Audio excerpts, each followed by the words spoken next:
Recent గా Trump తీసుకున్న కొన్ని డెసిషన్స్ వల్ల స్టాక్ మార్కెట్ కుప్పగోలిపోయింది. దీంతో ఎలాంటి దేశ అధినేతలకు, ఎలాంటి రాష్ట్రాల చీఫ్ మినిస్టర్లకి సంబంధం లేదు.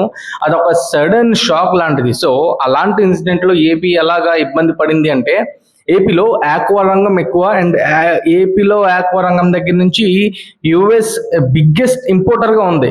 మనం బిగ్గెస్ట్ ఎక్స్పోర్టర్ గా ఉన్నాం.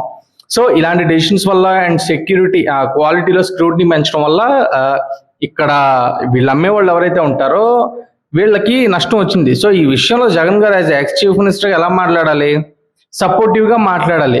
ఎలా చేస్తే బెటర్ అన్నట్టుగా మాట్లాడాలి. ఆల్రెడీ దీని మీద అలర్ట్ అయ్యి చీఫ్ మినిస్టర్ పీయూష్ గోయల్ కి, యూనియన్ మినిస్టర్ కి లేఖ రాసిన తర్వాత ఆయన మేల్కొని అప్పుడు క్వశ్చన్ చేస్తారేంటి? ఇప్పుడు బిల్డప్ చేయాలి, ఎకో సిస్టమ్ బిల్డప్ చేయాలి అంటే రాష్ట్రాన్నే పడగొట్టేసాం, ఇంకా ఎకో సిస్టమ్ ఎలా బిల్డ్ అవుద్ది? దీనిపైన మీ ఒపీనియన్ ఏంటో కామెంట్ చేయండి అసలు.